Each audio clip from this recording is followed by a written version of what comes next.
गणतन्त्रका महान नेता, पहिलो संविधान सभाको पहिलो प्रधानमन्त्री, अहिले पूर्व प्रधानमन्त्री पुष्पकमल दाहालज्यूलाई पनि नेपाली जनताले खासै मन नपराएको यो भिडियोमा देखिन्छ। साथीहरू आउनुहोस्।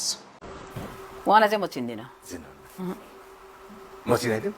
नामले त म चिन्छु, तर मैले चिनेको छैन उहाँलाई। चिन्न चाहनु न अथवा चिन्दिनँ? म चिन्न चाहन्न। कारण चाहिँ चिन्न मैले किन चिन्न चाहनु भएन भने तपाईँ के भन्नुहुन्छ? होइन, किनभनेदेखि उहाँको कारणले गर्दाखेरि मेरो छोरीलाई दुईचोटि किडन्याप गर्ने प्रयास गरियो। त्यो बेलामा है, आजभन्दा 15 वर्ष अगाडि त्यो बेलामा मसँग 1 करोड फिरौती मागियो। त्यसपछि म अमेरिका जान बाध्य भएँ। म रहली गएको होइन अमेरिका, होइन। म मेरो छोरीको ज्यान जोगाउन र मेरो ज्यान जोगाउन अमेरिका गएँ। म अमेरिकी सरकारलाई धन्यवाद भन्छु, उनीहरूले हामीलाई आश्रय दिए र मेरो छोरी र मेरो ज्यान बच्यो। है, अनि हेर्नुहोस् न, एउटा नेपालीले नेपाली मार्न खोज्ने, एउटा विदेशीले यिनीहरू पीडामा छन् भनेर आश्रय दिने। हेर्नुहोस् है, बुझ्नु भएन? अनि त्यो पीडामा म अमेरिका गइसकेपछि म त्यो पीडामा अमेरिका गयो। अमेरिकाको नयाँ सिस्टम, सबै चिज नयाँ, सबै चिज नयाँ।